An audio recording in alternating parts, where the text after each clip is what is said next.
The Flock Church Ministries proclaim, portray, and point. Ndasubiye kandi kubaha ikaze mu kiganiro munsi turatandukira igice ca kane c'igitabo ca kane c'amazaburi gera kuri Zaburi ya 90 gushika kuri Zaburi y'106. Tuzotwe turegezera gusoze gukurimbura ku mazaburi atandukanye agize kino cegeranyo c'indirimbo zitandukanye c'amazaburi atandukanye. No munsi turarabira hamwe Zaburi ya 90 ikunda kwitirirwa umusavyi w'Imana Mose. Kazi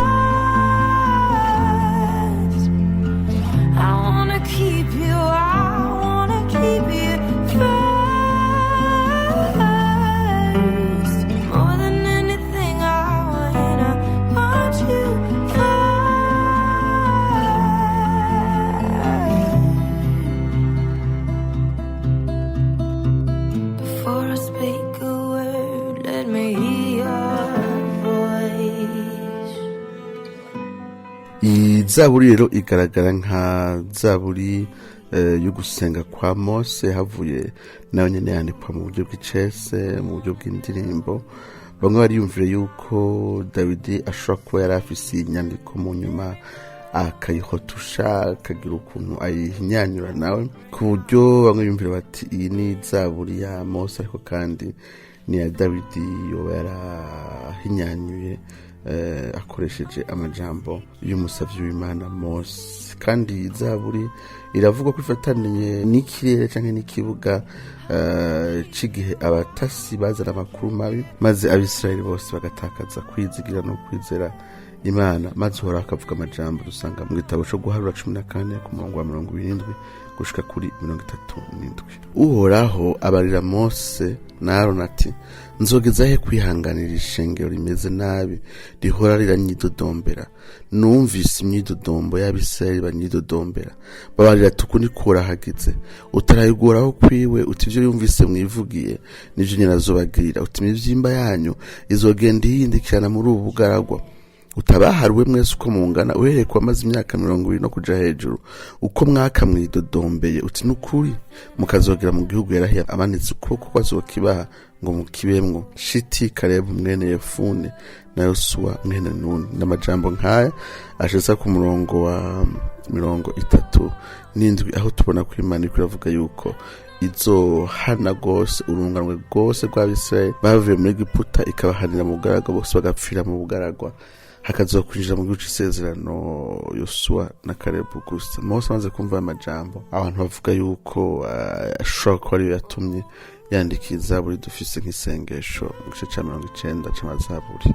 Iyi Zaburi tuyibonamwo icumviro nyamukuru cuko ubuzima bw'umwana w'umuntu ari bugufi bugeranije n'ibihe bidashira, kandi yuko uburake bw'Imana bururumbira ku munyavyaha uwo ari we wese, kandi ata muntu umwe yoshobora gukira kiretse uw'Imana igiriye imbabazi, igiriye ikigongwe. Iyi Zaburi dushobora kuvuga ko rero irimwo ibice bitatu. Kuva ku murongo wa 16 tubona Mose yerekana ingene ubuzima bw'umwana w'umuntu ari bugufi cyane gose, buhera bugenda bwihuta, koresha ibigeragezo bitandukanye kugira ngo yerekane ingene ugeranije no kudahinduka kw'Imana n'ibihe bidashira vy'Imana umwana w'umuntu amara akanya gato gusa. Kuva ku murongo w'indwi gushika ku murongo wa 12 Mose ariko yerekana ingene urupfu arico gihano Imana izana kubwicaha. Kuva mu 13 gushika mu 17 tubona Mose ariko yinginga Imana kugira ngo igaruke mu mbabazi zayo inagure Abisirayeli. Inyuma ya kano karimba gatoyi duce tugaruka tusubire kandi turabina bice bitatu nyamukuru bigize iyi Zaburi yacu ya 90. I will bring my heart and seek you first. I wanna seek you, I wanna seek you first. I wanna keep you, I wanna keep you first. More than anything I want you first.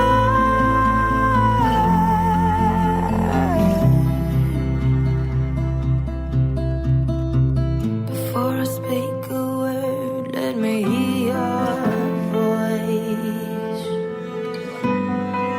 and in the midst of pain, let me feel your joy. Ooh, I wanna know you, I wanna find you in every season, in every moment. Before I speak a word, I will bring my heart and seek you first. I wanna seek you, I wanna seek you first. I wanna keep you, I wanna keep you first. More than anything, I want you first. Ooh, yeah. igice cya mbere tutuze kuva ku murongo wa mbere ushaka ku murongo wa gatandatu bavuga ngo mwami wamye uruhukiro bwacu uhereye ibihe byose, imisozi itaravuka, utaramukwa isi n'ibihugu, uhereye ibihe bidashira ugashitsa ibihe bidashira, ni wowe Mana uhindura abantu umukungugu, uvuze uti bana b'abantu musubireyo, kuko imyaka igihumbi mu nyonga zawe imeze nk'umunsi w'ejo wahise canke nk'igishingo kimwe c'ijoro, ubajana nk'uko isuri itwara bahwanye n'itiro, mu gitondo bamera nk'ivyatsi bikura, mu gitondo birakura bigashurika, ku mugoroba bigatemwa bikuma. Uku niko rero tubona uyu mwanditsi agerageza kugeranya ubuzima bw'umuntu, abugeranije rero n'akarangamutima k'Imana aba yavuze kuri uyu murongo wa mbere n'uwa kabiri.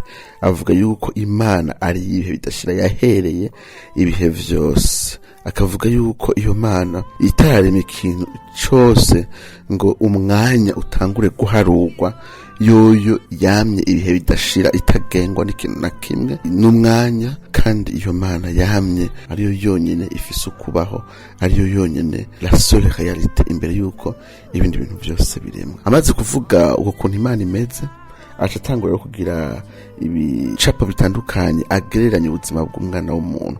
Ubwa mbere avuga ko ari umukungugu ku murongo wa gatatu. Ku murongo wa kane agereranya ubuzima bw'umwana w'umuntu n'ingene Abisirayeli bari bafise ingene bashiraho amazamu, basanga izamu rimwe rimaze amasaha 3 gusa, abanyezamu canke abateramye.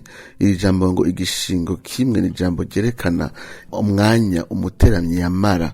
Ibi vyarabafasha mu gucungera, mu kwirinda abansi, mu guteramira igisagara n'ibindi. Abateramye barabisikanya.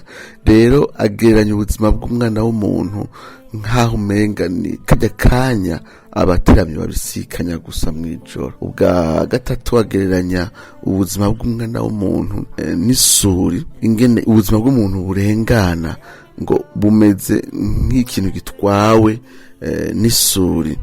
Hanyuma ku murongo wa 5 nyene avuga ati ubuzima bw'abantu bumeze nk'itiro. Hanyuma akarangiza avuga ingene ubuzima bw'umwana w'umuntu bumeze gusa nk'ivyatsi bikura mu gatondo, hanyuma ku mugoroba bikaba byamaze kuma. Ibi bicapo byose bigamije kwerekana ingene ubuzima bw'umwana w'umuntu buhita focus. Indi n'ubu yacakoreshwa mu mashengero atari make ya Anglikane, igihe uwo mwishengero aba yapfuye canke umuryango we wa hafi agashobora gupfa, iyi Zaburi akunda gusoma kugira ngo yibutse abantu yuko ubuzima bw'abantu ari bugufi cyane.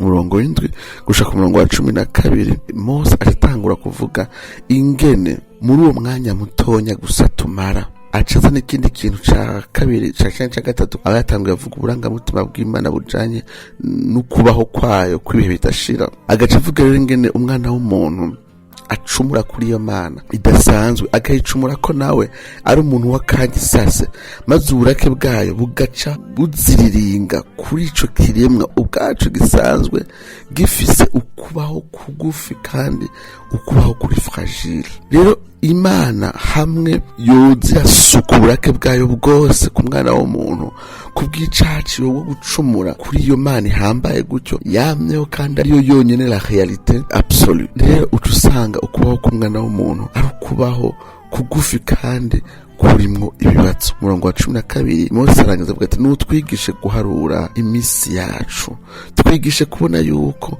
umwanya dufise ari muto gatonya gose cane, kandi ko dukwiye kwama twiyumvira yuko turi abantu bafise ukubaho kugufi, kandi uko kubaho nawe ari kugufi gushobora gusa guhabwa agaciro niyo Mana y'ibihe bidashira. Igihe tubaye muri iyo misi mikeyi tubabaza twofansa iyo Mana y'ibihe bidashira, ntituba tuko turakoresha ukubaho kwacu neza, canke iyo misi mike dufise ntituba tuko turayikoresha neza. Uyu mwanditsi rero Mose acarangiza asaba ati Mana nuze unagure Abisirayeli, nuze usubire kandi muri uyu mwanya muto dufise wo kubaho uduhereze umunezero. Haba ari ikintu cyo gusaba yuko Imana bahana ngo ihereze ko Abisirayeli Imana ishobora kwibuza kubahana kubera iteza guhana icaha, ariko Mose nka wa mwinginzi kenshi yasengeye Abisirayeli, no muri Zaburi tubona asubira gusengera Abisirayeli ngo naho yo bikwirana abana b'abantu yibuke kugira imbabazi, ibanagure mu nyonga hayo,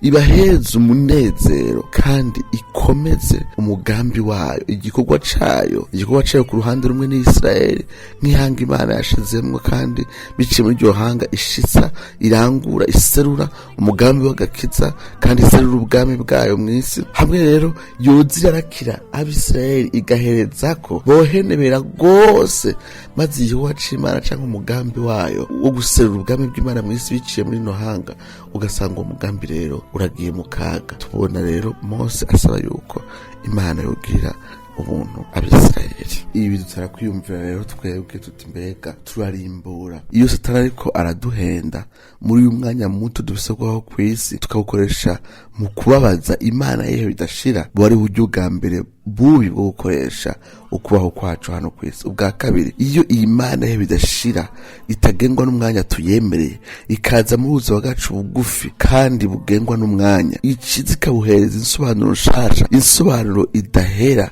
kandi je muri twebwe itumatanya nayo ikaduhereza isezerano ry'ubugingo budashira burenze ukubaho hano kw'isi guhindagurika kugufi kandi kw'intege nke. Ubwa nyuma, Imana irifuza kuzigama ishengero, kuzigama abera bayo kugira ngo ibandanye iserura ubwami bwayo. Yaragenye yuko iserura ubwami bwayo ikoresheje ubwoko bw'isezerano nk'ishengero. Rero igihe tubonye Imana iriko irakuraho umunezero, ubwiza bwayo mu makoraniro yacu kubera ivyaha vyacu, turasubira kandi tukayisaba tuti Imana ingu tunagure, udusubize umunezero, kandi usubire kandi userure ubwiza bwawe hagati yacu. Nimutinye mwa bushobotomwe kuko so mu ijuru bimuhimbara kubaho ubwami. Let me hear